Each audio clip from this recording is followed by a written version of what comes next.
Excellent. Hi, everyone. Good evening, and thank you so much for coming out this evening. My name is Kira Parrott. I'm the head of Children's Services at the Darien Library, and I am pleased to be co-sponsoring this wonderful event tonight with YWCA Parent Awareness. Before I get out of the way and let this get on, I just wanted to say a great thank you to all of you for coming, and a very special thank you to all of the friends of Darien Library whose generous contributions and donations enable us to co-sponsor on amazing programs like the one we're going to have this evening. If you're interested, we also have some other parent events coming up at the library. Most notably this week, we're going to be showing the documentary Race to Nowhere. We're going to be showing it this Wednesday evening at 7, and then we're going to do an encore performance on April 11th at 10 a.m. in the morning. We also have some fun parent workshops on bullying and Birds and the Bees workshop coming up in May. So for more information, you can check our website. Also, those of you who did not get physical handouts from Michael Thompson, we are going to be putting those as PDFs on the Darien Library website, so you will have access to all of that information tomorrow. And Courtney. Good evening. I'm Courtney Darby, and Patty McCormick and I are the co-directors of YWCA Parent Awareness. We are so thrilled to have such an amazing turnout. Special thanks obviously goes to the Darien Library for co-sponsoring tonight's program. April is a busy month for the YW, and we have a few events that I just wanted to touch on. First, next Tuesday night, April 10th, we hope that you'll join us for a discussion on why are youth sports so intense, with a former NFL player and Division I lacrosse coaches from Fairfield University. It promises to be an insightful event. Later in the month, we are sponsoring a screening of Play Again. In a culture of video games and structured activities, this film provides a thoughtful look into what is the impact of raising children removed from nature. In addition, we have 3 Stand Against Racism events. On April 25th, the YW is hosting the American Dream Roundtable with U.S. Senate candidate William Tong and filmmaker Sharabari Ahmed. On April 27th, First Selectwoman Jamie Stevenson will be reading the Stand Against Racism Pledge at 9:30 a.m. at Town Hall. And on April 29th, the YW is having its first Race Against Racism and Empowering Women. This 5-mile race will start at 8 a.m. at Cherry Lawn, and details are in the back. We'd also like to ask you, if you have one of the evaluation forms, to please fill it out and leave it on one of the back tables, as we greatly value your comments. Thank you very much for your support of YWCA Parent Awareness. All of your contributions go directly to support the wonderful speakers such as Dr. Thompson. And now I'd like to thank Darien High School for hosting this event this evening, and turn the floor over to Principal Dan Haran.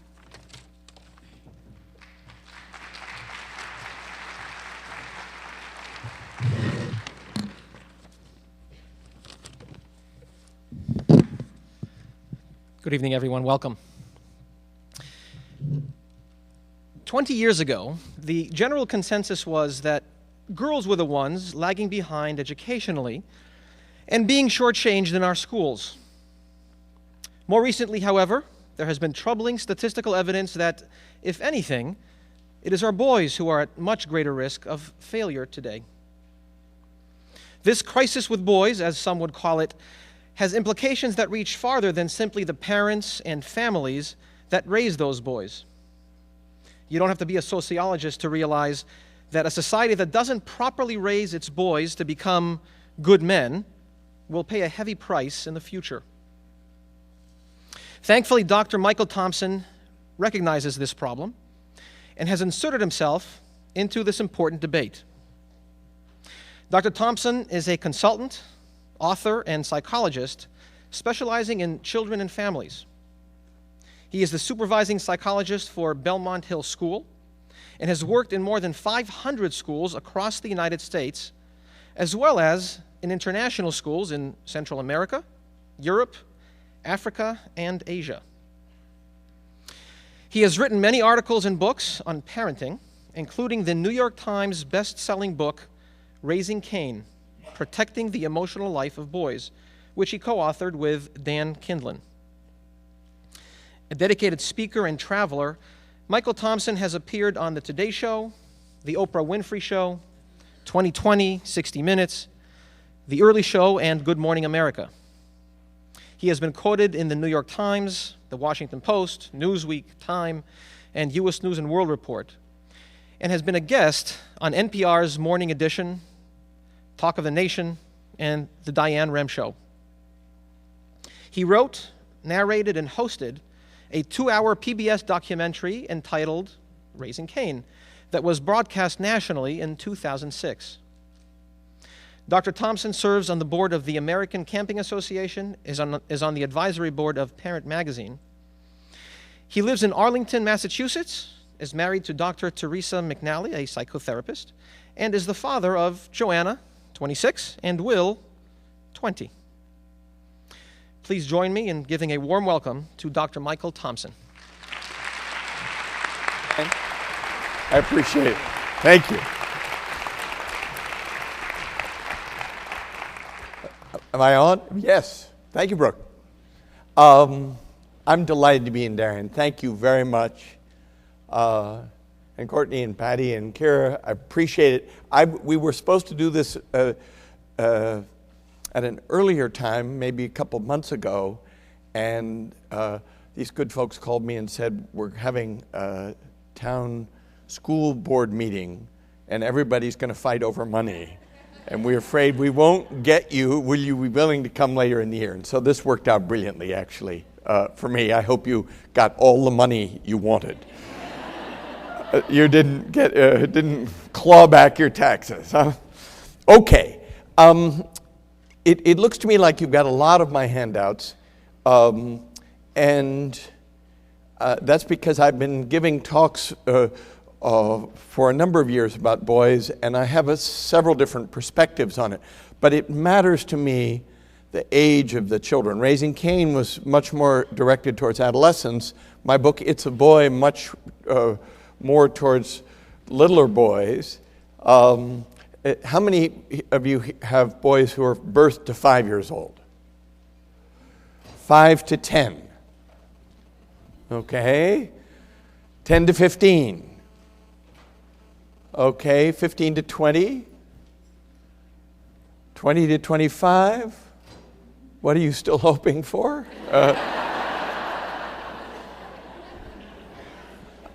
Even the ones 15 to 20 don't really want you here, thinking too much about them. So 4 people, very quickly. If I could answer your biggest worry about boys, your biggest concern, what would you ask me?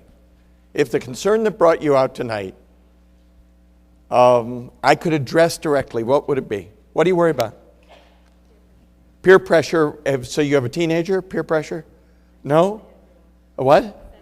7.5? What peer pressure are you worried about? I'm worried about what I know about his personality now and what he's going to be like. Oh, you're worried he's 7.5, but you're worrying about him at 15. He's a follower. Aren't we all at 7.5? No, there are very few. And I don't know. At 7.5, you probably should just be as worried about a leader as you are about a follower, actually. All right, I teased you, but I'll talk about it. Peer pressure is very much a constant for me in the lives of children, in the lives of human beings. We all call to find out what people are going to wear when we go to a party. We want to look like the rest of people. We're all followers to a significant extent. And the question is whether they follow them into good things like doing homework like everybody else is doing, or into bad things. Yes? Male adult role models.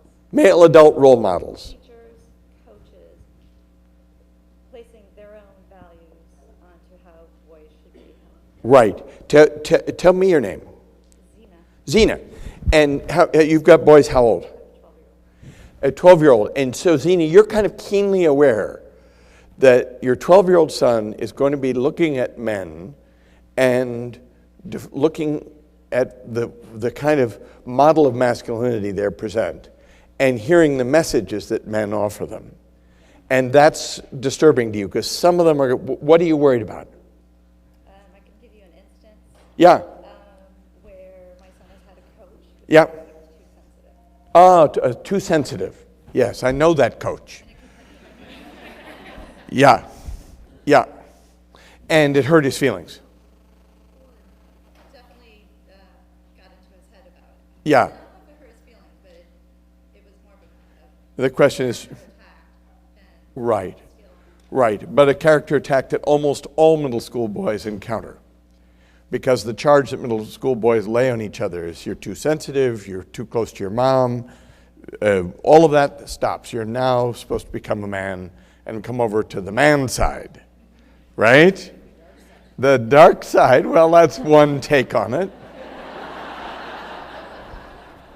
Somebody else? What are you worried about? Right here.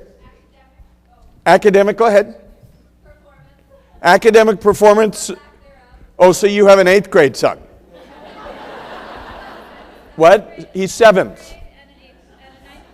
A 7th grade, so you're bracketing 8th grade. Yes, and are these high-performing boys who are taking a little dip in middle school, or they're reasonable students, but you're getting anxious about them because they don't seem to be putting their foot on the pedal? I would say more to that side, but always both of them both found a little trouble in school academically right along. Right. They've never found school all that compelling. And your name? Michelle, did you find school very compelling? You did not? Oh, so, and what about their dad? Did he find school compelling? No. Oh, dear. So they're two relatively uninspired students who are hoping that once they meet and make two boys that they will be able to... Yeah, but Michelle, most boys have subtle. Third of boys have funny brains. The late Priscilla Vale used to call it. And I've loved that term rather than the more full-bore diagnosis. All right, we will talk about them. Yes, there was right here. Yes. Yes. So, and your fears. And tell me your name and kid. And you have your boys are how old? They are 8 and 10. And are your boys engaged in school now? Yes. But you're here afraid that they're. Yes, I understand. Yeah, no, learning disabilities are hard. Learning disabilities, whether for boys or for girls, make school discouraging. And it's hard to keep. It's hard to keep any learning disabled student involved because school is essentially pushing every child's nose right into their weakness. You know, you're not good at reading, Dan. We'll give you 2 extra periods of it a week. Right? And I mean, that's one view. It's a cynical or an ironic view. It's not cynical, but it's an ironic view of school. But school does have a way of hammering you. And one of the things about men who were boys with learning disabilities is I've learned that a lot of them learned perseverance and toughness from slogging through something that felt pretty crappy at the time. But it's very painful for parents to watch. But not necessarily either traumatic or catastrophic in its outcomes, at least not in terms of grit and character.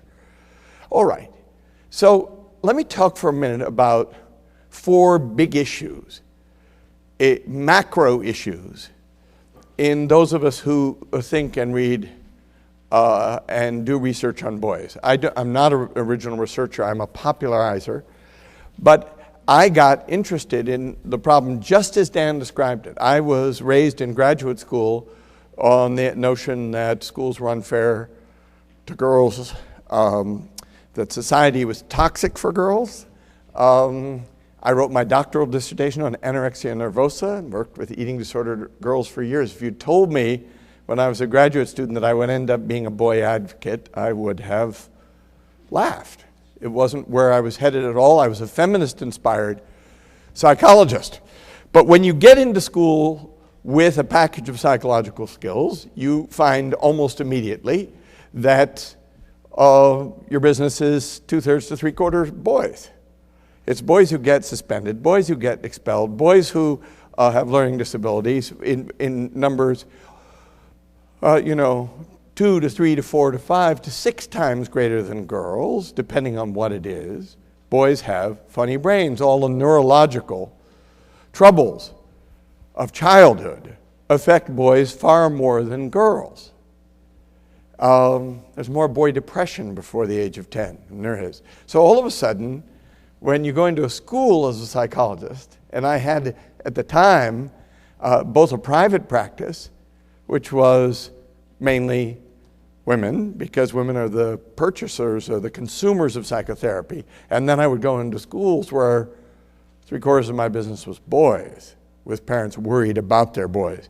And gradually I got pulled to the point where I wanted to write about boys, and I did so with my colleague Dan Kinlan, who was a professor at the Harvard School of Public Health. And he and I wrote a book called Raising Cain that was published ironically or just coincidentally 6 days before the shootings at Columbine. And it was those shootings that suddenly made America say, whoa, we've been paying attention to girls, and we've been thinking boys are all right, that society was toxic for girls, but it's fabulous for boys. And now we see that 2 white upper middle class boys in Littleton, Colorado, are capable of a murderous rampage like this. What's up with our boys? And Dan and I were pressed into service to go on to TV shows, and I did them for months. And what was interesting is that on air, the anchor man or woman would ask questions about, how do you identify shooters, and should we have metal detectors it's hard to remember back to 99 because the crime rate has dropped so drastically since then. It's not the preoccupation, although of course there was a school shooting, a college shooting today in California. So the problem has not gone away. There was a Christian college on the West Coast that had a shooting today. But what was fascinating to me personally was that all the same questions were asked when the lights were on, the cameras on. But the moment it was turned off, the anchor woman or the cameraman might say, my 15-year-old doesn't talk. Could he be violent? I mean, I can't get a word out of him. And I thought, this is so interesting, because I was trained to be a Freudian a therapist, and Freud said, what is it that women want? I thought women were the mystery. They certainly were the mystery to me, but I thought they were the psychological mystery. But so many people were coming to me and saying, no, boys are mysterious to us. We don't know what it is. What is it about boys? And gradually, that variations on that question asked over time made me want to write about boys. Now, I just have to interrupt for a second. If all people are waiting for a call and need to go relieve your babysitter, I'm going to leave you standing there. But I want to warn you, I'm long-winded, and if you people will raise a hand if you have an empty seat next to you. We can seat some of these folks. Thank you. There's just about 20 of them standing in the hallway back there. I thought that was great. So there are 4 big issues that occupy those of us who think about boys in the United States. And one is this dark cloud of violence which hangs over all boys. And I hate to start here, but there's no other place for me to start in terms of my story, because we are the most violent nation in the first world. Our murder and rape rates are 2 to 20 to 60 times higher than the countries in Western Europe. And 95% of serious violence is committed by men. So men are branded with this business. And of course, our book was called Raising Cain, after Cain and Abel. I mean, the first 2 boys on earth, one killed the other. And that's always over boys. Now, of course, 95% of men never commit a violent crime. So the question is whether you want to focus on that 95% of violent crime is committed by men, or that 95% of men never commit a violent crime. But I have worked in schools long enough to know that there are a lot of elementary school teachers doing violence prevention in their classrooms by not letting boys write the stories they want to write. I had a second grade teacher who said, I asked her why she wouldn't allow boys to write stories with any kind of guns or gunplay or anything. And she said, well, I don't want one of my boys to grow up and invade Iraq. Now, besides the completely inappropriate politicization of the second grade classroom, why did she think that not letting boys write about what they want to write about is going to prevent them from being violent later? In fact, if you don't let boys write about what they want to write about, they start to hate school. And that's a troubled road. So, but I know that this issue of could two brothers wrestling every day turn into something bad, would it mean they'd never have a good relationship? I've fielded enough questions, so I know that in the background of boys' lives is this question of violence, and could they get out of control? And are they scary, potentially? And what do we have to do to make sure they're not scary? The second major issue, for those of us who think about the boy brain, and I'm not very well trained as a neuroscientist, but I certainly have presented with and read a lot of research by neuroscientists, and things have changed since I was in graduate school in the 70s. We can now look in the brain as it's thinking, as it's operating, as it's focusing.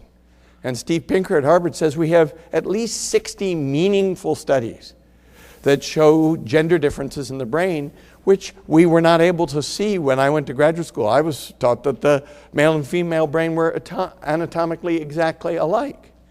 But of course, we're only in the 70s able to look at brains of cadavers.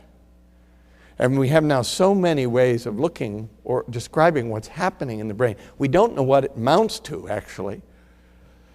Teachers flood into the Learning in the Brain conference at Harvard. Well, what about the boy brain? Well, what about the girl brain? How do we teach to the boy brain? Well, there's no such thing as the boy brain, because human beings are 90% overlapping in our brains. If you think of the brain as a set of mosaic tiles, we have 85, 90% of our tiles are the same. But women have some tiles in their brain we don't have. And men have some tiles in their brains that women don't have, and that makes a difference. How significant and meaningful it is. Should we be teaching in certain different ways? These are questions every responsible educator is asking him or herself, because, as Dan mentioned in his lovely introduction of me, those of us in education know for the last 40 years, boys have been standing still, and they have been completely outpaced by girls. When I graduated from high school in 1965, 58% of college graduates in the United States were young men. Mainly a select group of young white men like me, a more privileged group that now attends college. The group of kids going to college today is a much more interesting and diverse group of kids than was true 45 years ago, but it's 58% women. And very soon, it will be 60% women. Colleges are fighting very hard to hold a 60-40 ratio, because if they get up to 65% women, they can't attract any men to the college, and they also can't attract their top women students, because it's called the Vassar effect in the college admissions game. You can't attract top women students if they have no possibility of having a date for 4 years. So let's be honest. The college admissions people are now admitting less well-qualified boys in order to get a gender balance of 60-40, and they're turning down more qualified girls. Ask any college admissions person if this is true. And I'm so eager to see this affirmative action case get to the Supreme Court, because it's a doozy. We shouldn't be turning down girls with better scores and better grades in order to take boys just to gender balance the colleges. But the colleges are facing the problem that men and women are going to face, which is going to be far more educated women in the society than men. And that's happening very rapidly.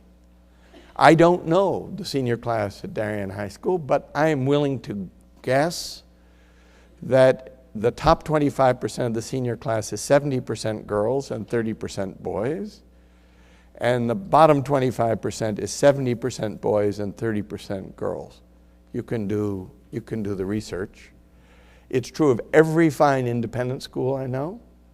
It's true of every international school I know. I was at Singapore American School some years ago, and the top 25 kids in the class were 20 girls and 5 boys, all Asian. There wasn't a Caucasian boy in the top 25. I was at a private school in Marin County, California, and the college counselor there said of the top 30 kids in the senior class, 28 were girls. It's overwhelming. It's overwhelming. And I go to schools and they always say, the kids at the very bottom of the class tend to be boys, and we never reached them. We never got them. What is it? Why? What's the matter? Who's to blame? And of course, boys drop out of school more. 36% of boys who start the 9th grade in the public schools of New York will not graduate. 36% of boys who start the 9th grade in the public schools of New York City will not graduate. So boys are dropping out of school at a much higher rate. They're failing out of college at a much higher rate. Over 45 years since I graduated from high school, boys have been essentially flatlining, and girls have passed them like that. Girls passed boys overall academically in 1982. They pulled even in math and science in 2003. There are now more girls taking pre-calc and calculus than boys taking APs. Dan, did you see Dan's head? I'm preaching what he knows. One of the things about No Child Left Behind was it was supposed to produce statistics on which ethnic groups and racial groups were being let down by our schools. But one of them is that all the gaps in the gender were just as plain as day in every state. In every state. Now, is this a crisis? Peg Tyre wrote a book called The Trouble with Boys and declared, yes, indeed, it was a crisis. But it's certainly interesting. Now, happily, it's not just an American problem. All of Western Europe is seeing this too. Once we took the psychological shackles off girls, they began to outperform boys in schools. And we don't really know why exactly. But it's true in France and Spain. It's true in the Scandinavian countries. It's true in Australia. Boys like their sports, and they don't like their school so much. And we'll talk more about that in a moment. But boy relative underachievement, academic underachievement, is a huge issue facing the first world. Now, I have to mention that in the third world, the issue is still getting girls into school. Globally, there are more boys in school than girls, because a family in India will send a boy to the public schools, but not a girl, because she's just going to be a mother. A family in Guatemala will buy a uniform and send their son to public schools, but not their daughter, because she's just going to be a mother. So we have a fight in the third world to get girls into school. And we have a fight in the first world to figure out what's happening. Why are boys falling behind? And there are a lot of theories. Leonard Sachs, in his book Boys Adrift, thinks it's the chemicals that they use in plastics, which are gradually decreasing the testosterone levels and competitiveness and sperm counts of boys. I mean, there's a lot of thinking going on. Your sons have half, if they're after puberty, they have half the sperm count that their grandfathers did at the same age because of the substances that leach out of plastics. And the question, is it making them passive or less competitive? And I can't answer all these questions tonight. And finally, there's the question of fatherlessness. And we've already heard about male role models and concern about that. 35% of American boys don't live in a home with their biological father. And more women are choosing to have children out of wedlock. For some, it's a painful choice, sometimes driven by the sad circumstances of poverty, but in more educated women, it's increasingly a choice, and a choice all across Western Europe. So we have more and more boys who are raised in homes without their own father, and we know that there's some risks attendant on those boys for drug use and poor academic performance. And look, I've known some heroic single mothers who've done an unbelievably good job with boys. But as a society, it's an issue. So those are my big issues. The issue of violence in the lives of boys. How different are they? Right? How different are their brains?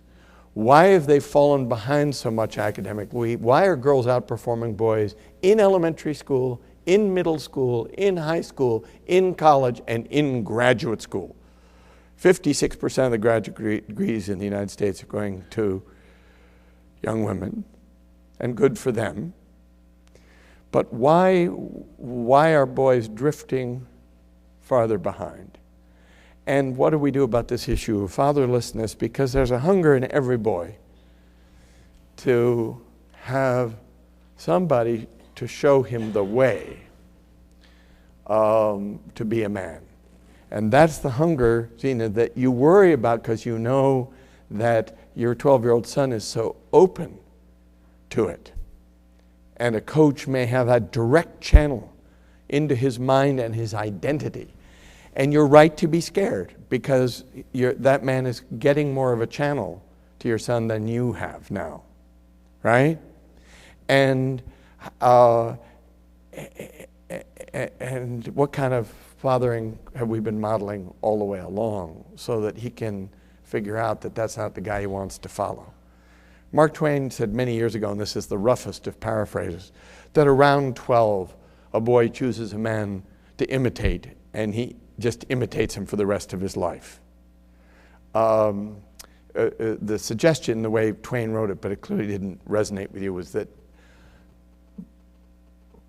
men never really grow up. They're just boys imitating another man who never really grew up. They're just faking it, and that's philosophical. But when I wrote Raising Cain, because Dan was a professor at the Harvard School of Public Health, there was a lot of public health concerns about boy suicide and alcohol and drug use and accidents and things like that, which tended to freak moms of elementary school boys out. So I wrote a more cheerful book called It's a Boy. And I started with birth. And I started with, I was going to have one of those ultrasounds that you may have gotten, the ultrasound with a little arrow pointing to the penis that says, "It's a boy." And I ended up I got a bunch of those from women who sent me their ultrasounds, but I ended up using one that was not identifiable because the first chapter in It's a Boy is about imagining a boy. We're not imagining boys to men in a way we might have. The Gallup poll has for years tracked whether women in the United States want to have girls or boys. And within the last 20 years, the preference was always traditionally for boys. It's always been that way in the third world. But in the United States, there's now a slight preference to raise girls. So I thought I would address that. Why is it that women might think that a boy would be trouble, or that she could express herself more completely as a mother with a girl than with a boy? That's some a sort of change. And I've been therapist of enough pregnant women to know that some women found the idea of raising a boy somewhat scary. And when you walk out of here tonight, I want you to be less scared than when you came in. If you are more scared, come up and see me later. Because my intention is to make you feel that boy development is trustworthy. In fact, if you're finding it hard to believe that your disorganized, sometimes apparently aggressive and video game obsessed son is going to turn out okay, I suggest that you get a photo of a man you really, really cared about in your life, really worshipped, maybe a grandfather, your own father, an uncle, maybe even your husband, but it might give him a big head. You wouldn't want to do that. But some man whom in your mind turned out brilliantly, and get a picture of him as a boy and put it on the wall. And so when you look at your son and you have these feelings of despair, you can think, well, that boy turned out okay, and maybe my son will.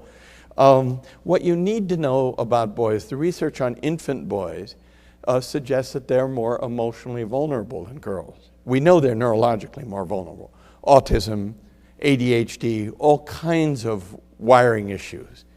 I was presenting with a neuroscientist from the University of Maryland, a wonderful woman named Peg McCarthy. And we were presenting at the Rockefeller Institute, and she summed it up in a way that I thought was unbelievable. I searched for the people who can condense things. She said, most of the problems for boys in school are problems of wiring, and most of the problems for girls in childhood are problems of chemistry. And I thought, well, that is interesting, right? That is boy wiring problems, and we already heard about that from a couple of mothers who mentioned that their sons have funny learning styles, maybe nothing huge and severe. But yes, boys seem on a wiring basis to not click in, to not focus, to not attend, to not, and we know that they have those funny brains from the beginning. But they're also emotionally more vulnerable. Wonderful experiment done at Children's Hospital in Boston in the lab of T. Bray Brazelton. They would take, it was really an attachment experiment. They were looking at the absolute fine nuanced texture of attachment between mothers and children. And what they would do is have, 4-month-old in an infant seat in the lab, and the mother would be out of the room, so that was scary for the child. Then she'd come in and play with her child, and that child would warm up, of course. And she'd play with the child for 2 minutes, and then she would turn her back on the child, and then she would turn back with a stone face, be absolutely gone. And the child would get really upset. Both girls and boys hate it when they can't bring their mother's face, bring her a smile to her face. And kids will knock themselves out. But what's interesting is the vast majority of girls, when they can't get their moms to smile, start looking at the lights. They start looking at the window. They start examining the fabric on the infant chair. And boys get madder and madder and madder and more red-faced and angry and madder and madder. So we see early on some kind of difference between males and females and how they deal with the fundamental issue of abandonment in human life, which is the central issue for every baby. And boys get ripped, and girls find something else to do. Isn't that a striking thing? But by then, it leads sometimes to the perception of boys as they get angrier as scarier or more dangerous. And then when we move up, I'm just going to leave it there, but let you know the average boy baby cries more than the average girl baby. That may not have been true. You may have a difficult, wired-up girl or a sleepy, peaceful boy. Infant temperament is more important than gender difference. But on average, boys are just a little bit more emotionally vulnerable. And then we deal with the issues of boy activity level. Around 3 and 4, boys and girls split for purposes of play. This is alarming to many moms because they think it's the beginning of their son becoming a chauvinist pig. because he says at 4, I don't like doing girl stuff. Girls do stupid stuff. And he talks down girls. That's painful. What you haven't seen is that the girls dump the boys. Boys and girls play together pretty much without reference to gender. And kids under the age of 3 don't know much about each other's reproductive equipment anyway. If you ask them, they're not focused on anything, those kinds of difference. They're interested in play differences. But around 3, the girls start to pull away from the boys, saying they play too rough. They play too rough. And the girls then naturally, in all societies, in all cultures, all religions in the world, girls play closer to the adults. And boys band together in groups and play farther away from the adults. And by age 4, the boys are the enforcers of gender exclusivity. And how do boys define what's boy? By saying it's not girl, right? And I've known so many people who are just so upset about this, that 4-year-old boys say mean things about girls. And it sounds so bad because they're kind of blunt. They're kind of blunt. And the moms listen to it and they think, this is not the kind of boy I want to raise. But of course, they've never listened as I have listened, because I was a middle school teacher before I became a psychologist. You've never listened to what 7th grade girls have to say about boys, right? So let's take a boy, and so that we all have one in common. I have a boy from my PBS documentary, all queued up. Brooke, did I lose you there with that? I said I'd... let's meet Kevin, who's a boy from Melrose, Massachusetts.